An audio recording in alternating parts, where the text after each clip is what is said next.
मैले बार बार आफैसँग यो प्रश्न गर्छु कि आखिरमा बाहिर निस्केर काम गर्ने जो कोहीलाई मात्र किन इन्डिपेन्डेन्ट बनिन्छ, किन उसलाई मात्र स्ट्रङ मानिन्छ। आफ्नो अनि पुरा परिवारको पर्सनल लाइफलाई सम्हाल्ने हेरविचार गर्ने चाहिँ स्ट्रङ भएन र हामीले पनि त दिन रात घरमा खटेर गर्ने काम, त्यसको चाहिँ किन कुनै मूल्याङ्कन छैन त। यदि छ भने आज पनि किन गृहिणीलाई स्वतन्त्र अनि आत्मनिर्भर मानिँदैन त। बुढाको पैसा उडाएपछि उसलाई त मस्ती छ नि, अक्सर हामीले सुन्नुपर्ने कुरा के। हुन त यो घरको हरेक कुना, हरेक चिज, हरेक वस्तुमा उहाँले कमाएको पैसा परेको छ, तर म यसलाई उहाँको मात्र एफर्ट मान्दिनँ, किनकि यसमा मेरो पनि त उत्तिकै योगदान छ। मैले घरमा रहेर बाँकी सबै कुराको ख्याल राखेकी छु, त्यसैले त उहाँले स्वतन्त्र भएर बाहिर निस्केर काम गर्न सक्नु भएको छ।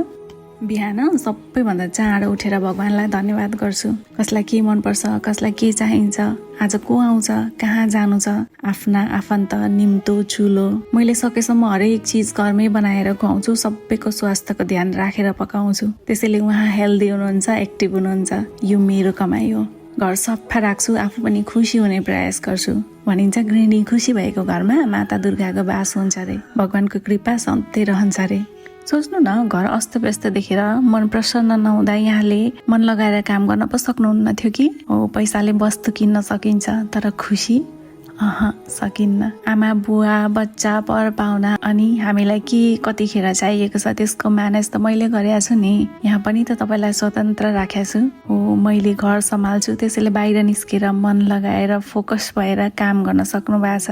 उहाँले पाएको प्रमोसनमा मेरो चाहिँ कन्ट्रिब्युसन भएन र। हो, यो मेरो कमाइ हो।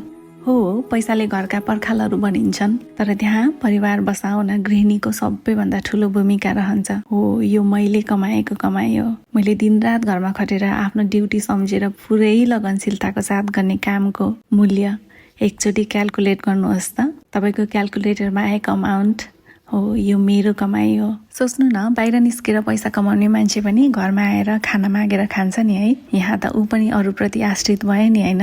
यहाँ हरेक मान्छे के कहीँ न कहीँ, कतै न कतै, कोही न कोहीसँग केही कुरामा एकअर्काप्रति आश्रित डिपेन्ड छ कि। अब भन्नुहोस्, कसरी गृहिणीलाई मात्रै अरूप्रति आश्रित मान्ने? नसकेर होइन, कसैको बाध्यता हुन्छ, कसैको परिस्थिति हुन्छ, अनि कसैको चाहना हुन्छ एज अ गृहिणी जीवन बिताउने। फेरि हामीले त हाम्रो कामहरू बाँड्या हो नि। म तिमी